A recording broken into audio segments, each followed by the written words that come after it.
United with Christ. Meet local churches with open doors, serving throughout the Border Valley community and sharing the truth and hope of God's love and salvation. A presentation of Life Christian Broadcasting Television. And now, United with Christ.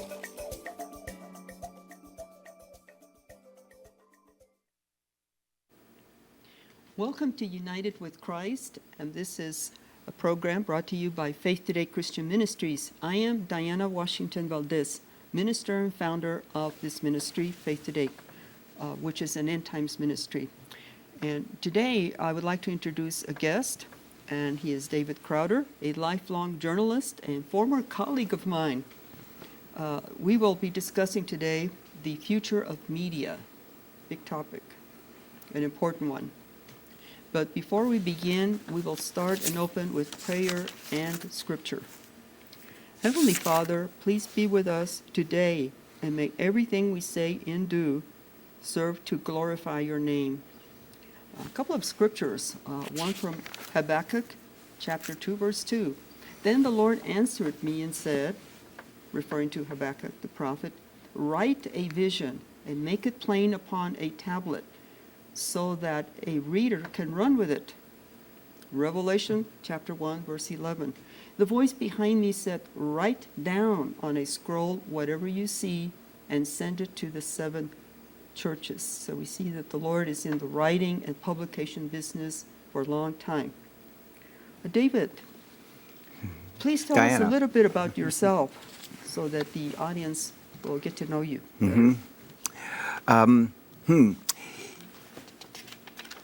Yeah, I was a print journalist for almost 50 years, and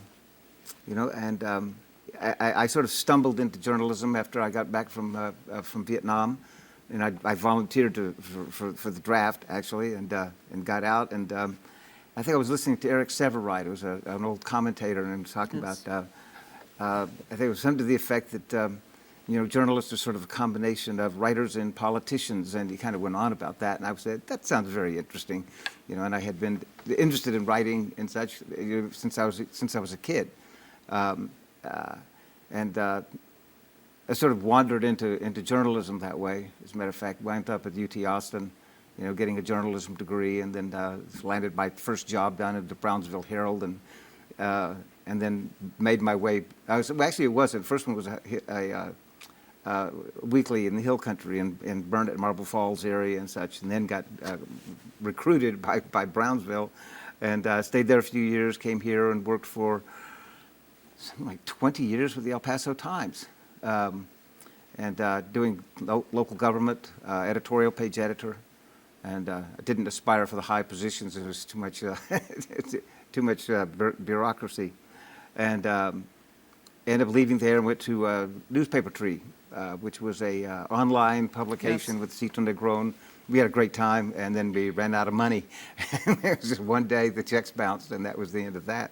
And it got picked up by El Paso Inc., a newspaper, a business publication, and was there for 8 years, something like that. And we sort of had a parting of the ways. And so I've been retired since. Felt like a cowboy without a horse, in some respects as far as journalism is concerned. I notice you have a card there. You're more recently involved in, tell us. Our family, my wife and her brother-in-law, or sister and such, opened up a coffee shop on Mesa at 4400 North Mesa, the Desert Moon Emporium, and so it's a struggling affair, I'm afraid, just for a startup business like that, at a time when there's competition and a lot of people are not going out and such. And where do you attend church, by the way? Pardon me? Where do you attend church, by the way? When I'm going these days, it's St. Francis on the Hill. Okay. Matter of fact, which was a church where I had taken my kids when we were younger and such, and then they had a division, a breakup of that church, with the Episcopal Church. Okay. Yeah. All right. Mm-hmm. David, some people don't know this, but while you and I worked at the El Paso Times, At one point, you were my supervisor when we served on the editorial page. That's right, you were. And Yeah. then later on, we sort of got switched when I was an ace, what they call an assistant city editor. And, well, I agree with you. I think reporting is much more fun than being an editor at any time. But I want to mention something to you, kind of set this up a little bit. When I was at the El Paso Times, we had a marvelous executive secretary named Mary Mallory. One time I walked into the newsroom. This is while we were still in the old building that was falling apart, downtown, when the Herald Post still existed. And I walked into the newsroom, and she was nodding her head, and I went up to the desk where she sat and asked her, "What's going on, Mary?"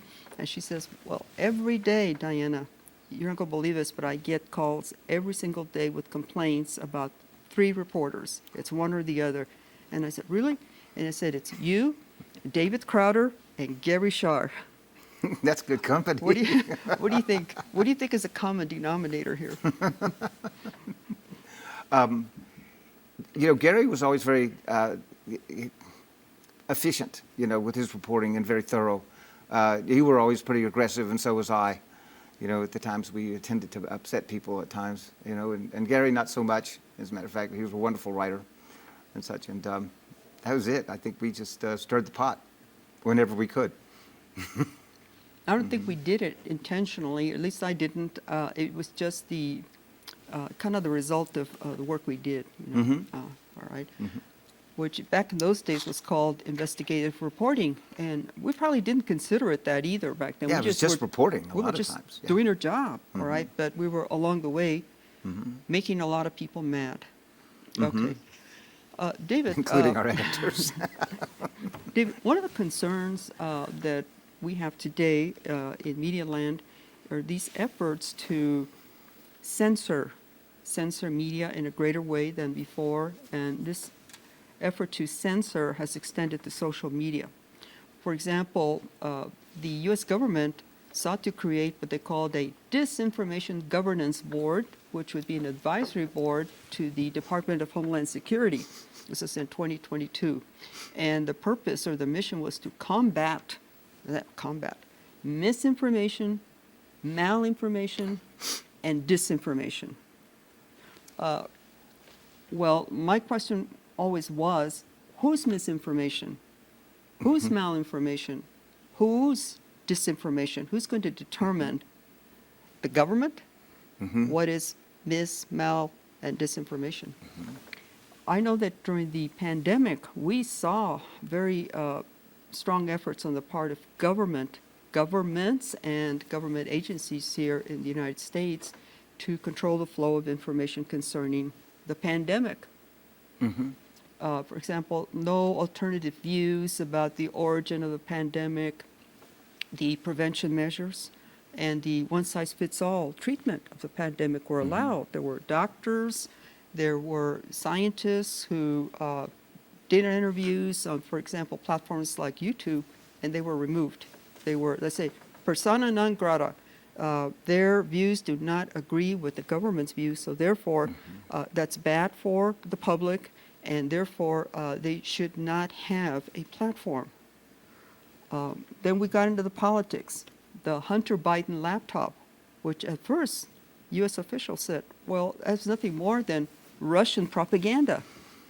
But look where we are today. There's actually a court case, and the laptop, government has admitted, did exist. It does contain all these interesting issues.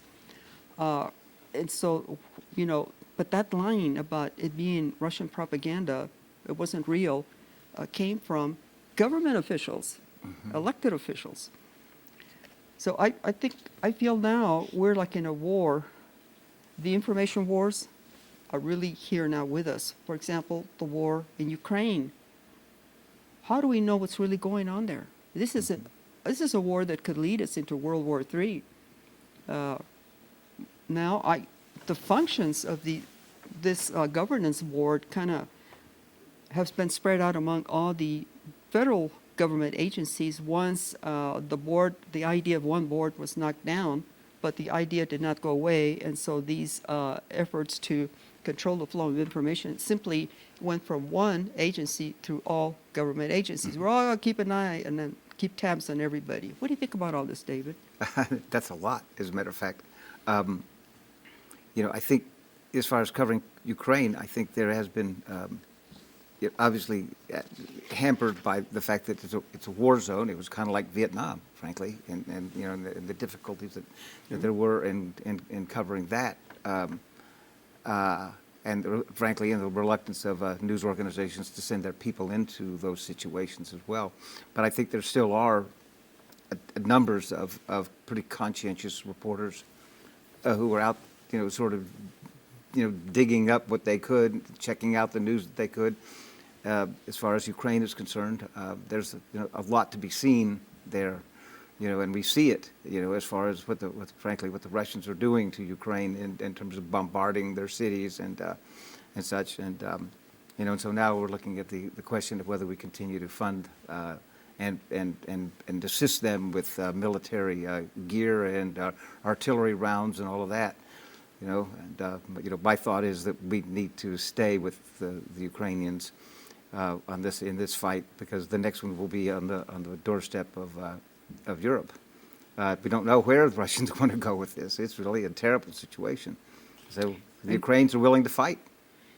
But here we are again fighting over the facts. Whose facts? For example, the president of Ukraine says, we've lost about 30,000 soldiers in this war. Other sources are telling us, no, that's closer to 500,000. Is it a difference between civilians, basically, who've been killed and soldier combatants? That might be what he's talking about. I'm not sure. We don't know. I don't have that source in front of me. We don't know. Right. We don't know. That's the problem. We don't know. And except for a few independents that are there trying to figure out what's going on and risking their lives to do so. It was like the My Lai massacre, remember? Official sources and very well, official media fought that back. Said, oh, no, that couldn't happen. There's no way that American soldiers could do that. There's just no way our military would do that. And, the rest is history. Well, thankfully, that story actually did get out. And how did it get out? It took time, but it did get out. And it was reporters digging up the news and talking to people. And, Seymour Hersh? Huh? Seymour Hersh? Yes. The Independents. Seymour Hersh, yes. Right. Independent reporters. And, and frankly, that's what it takes. We don't need, frankly, I guess I don't like reining in reporters that much, frankly, and say, don't go there, go there, it's, and depending on who's sort of giving them the instructions, the directions and such. Today it's very hard to know what's what, in light of that. Same thing in the Middle East, with Palestine. And the war going on there, all of that killing, it is a terrible situation, and it is really, really hard to know what side to pick, And there again, we're struggling with confirming the correct statistics. Who is being killed, how they're being killed, how many. Right. And that's, and there's so many. How can that be? This is a very small territory compared, let's say, to Ukraine, and we should be able to get a handle on those things, but yet we're not. I don't know about you, David, if you ever struggled with this in your faith. I know as a journalist, early on, I didn't know whether I was doing the right kind of journalism or not, because I had so many people mad at me. I had to question it. I said, I did. I actually did. I think you're doing your job. I said, Lord, am I doing the wrong kind of journalism? Is this? I don't think I'm supposed to be running around making people mad. I just don't think that I'm doing the right thing. But the Lord answered me, right? And He let me know very clearly that I was on the right track. And so, did you ever have those kind of questions about your faith and your profession, that sort of thing? I didn't have clashes at all between my faith and my profession. Even going back to our sort of editorial days, we sort of wrote what we felt, and obviously you have to get it past an editor who agrees, as we're writing editorials and such that, back then. I'm not quite sure how to answer your question. because I frankly had not run into sort of conflicts about how I was doing my reporting. I was mostly running into conflicts because I wasn't doing enough, the digging, and at times wasn't allowed to go further.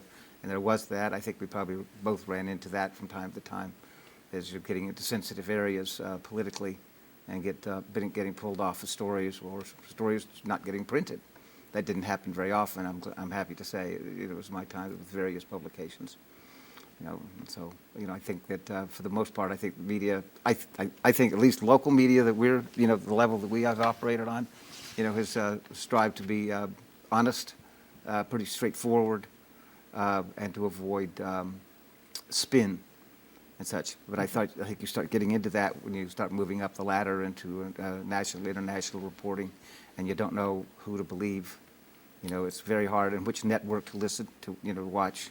MSNBC or the other guys, and it's interesting. We have the discussions even at my house about watching one side and then having to turn around and let's watch the other and just see what they're doing and what the differences are.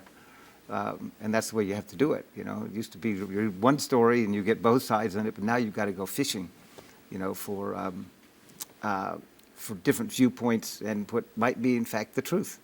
And you never know. We never know quite the way things are going these days. Who's telling the truth? Yes, that's I think the biggest challenge today. By the way, you're watching Live Christian television, and today our topic is the future of media. How would you assess the local media in general here in our community, David, talking about El Paso and the borderlands, the southern New Mexico, Juarez, El Paso? Well, I would think, first of all, I would say thank goodness for Max Grossman, who is sort of one man. He's the UTEP professor who has actually done a lot in terms of a Jewish guy, but helping raise money for the Catholic Church downtown and for the restoration and such, and at the same time managing to turn over a lot of news. We've had sort of famous ankle biters in El Paso over the years. Just usually one person here and one there that are relative.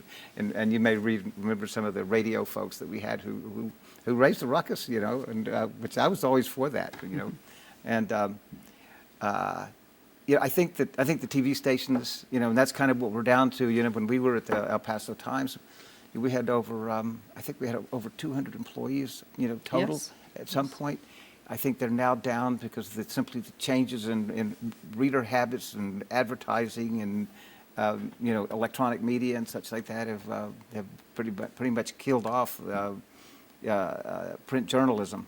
And so now we're sort of online, but there's not enough money to hire people and to do a good job because it takes time and it takes money, to dig into stories and such. And it gets kind of risky as well when they start pointing lawyers at you.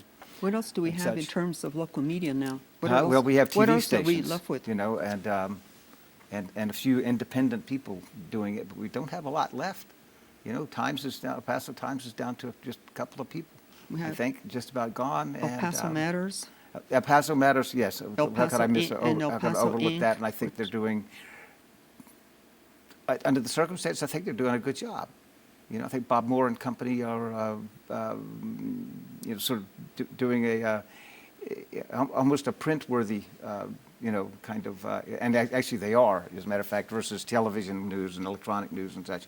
You can still go there. The only question is there enough of them? But in terms of sort of covering local governments and such, I think they're doing a pretty good job on that. Pointing out some of the tax issues and things like that we have, happening right now.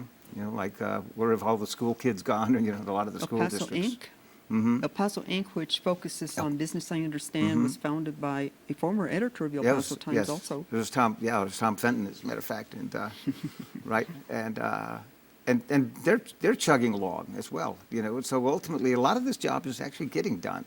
We don't have swarms of reporters. They have a handful of reporters, chiefly directed at business coverage. And the coverage of the business news and stuff like that. I got in trouble over there for wandering off of that path a little too often. But again, that is a diligent job.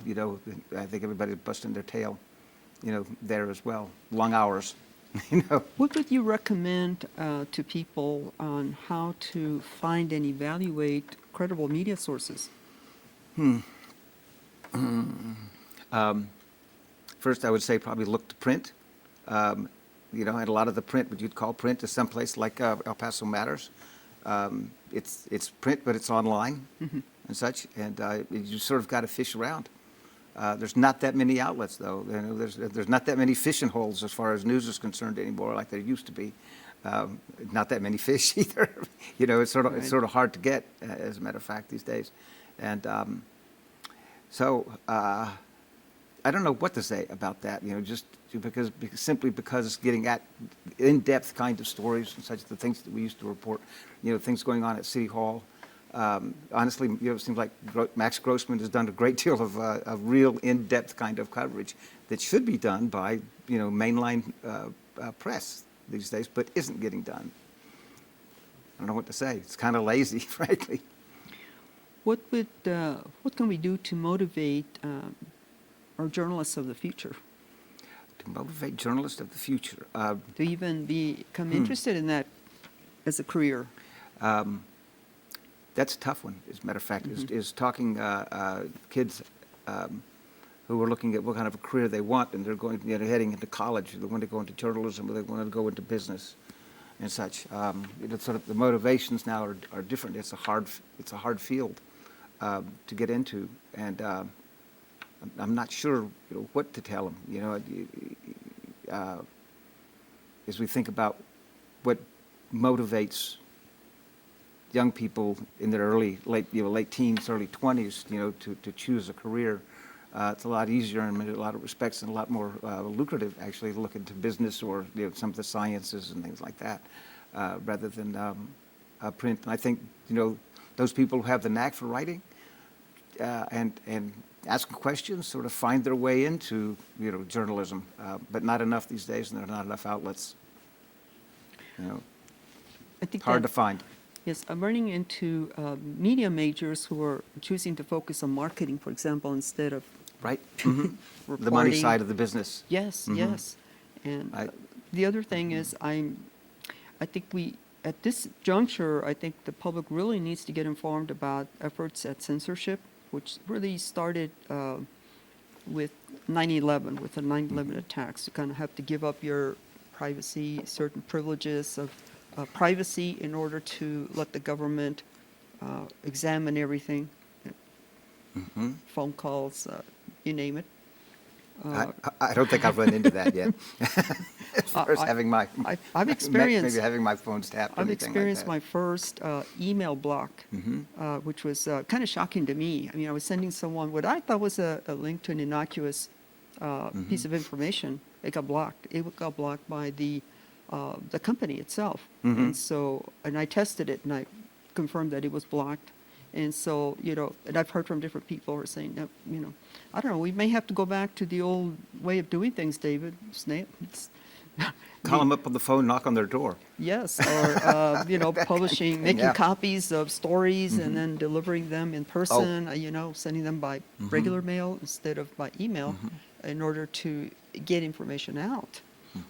It seems like we're headed that way, but just reminding everyone, you're watching Live Christian TV, and our topic today has been the future of media, and our guest today has been David Crowder, a lifelong journalist, a member of the El Paso community. How long have you lived in El Paso, David? 30 years or so.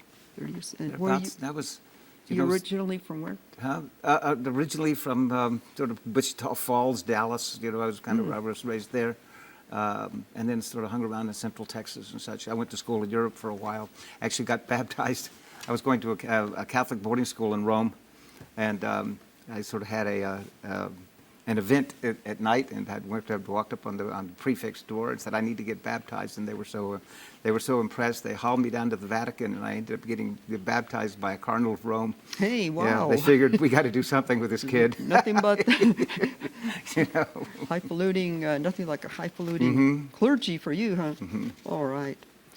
Well, I think that always the issue of finding truth will always be with us. But the measure of truth, according to Scripture, is the one who embodies the truth. In John chapter 14, verse 6, Jesus said, I am the way, the truth, and the life. So for me, the Bible, Jesus himself has always been the ultimate measure for truth. If it doesn't line up there ultimately, or if it goes against that ultimately, then that is the measure for me. So I think that I always considered journalism as my way of serving the community. It was my, quote, ministry back then, David, with the less than a minute remaining. Did you ever consider journalism as your way of serving the community? Absolutely. I think, yes, I think that was why we kind of went into it, as a matter of fact. It was personal gratification, but it was also working for the community, you know, and you know, I even now, you know, as we kind of look at the kind of, we haven't actually touched on the whole immigration issue that we're dealing with right now, and I think of, you know, what Jesus said about how we treat strangers, and I'm thinking that we should be doing more of that, you know, these days, frankly, than deportations and arrests and such. Yeah, it goes right down to the question. I had a bracelet like that to remind me, you know, in every situation, what would Jesus do? Mm-hmm. What would Jesus do? Mm-hmm. And I leave those thoughts. I thank you, David, for joining us today, being our guest. Thank you for having me. You're very welcome. Our pleasure. God bless all of you. Mm-hmm. Yeah.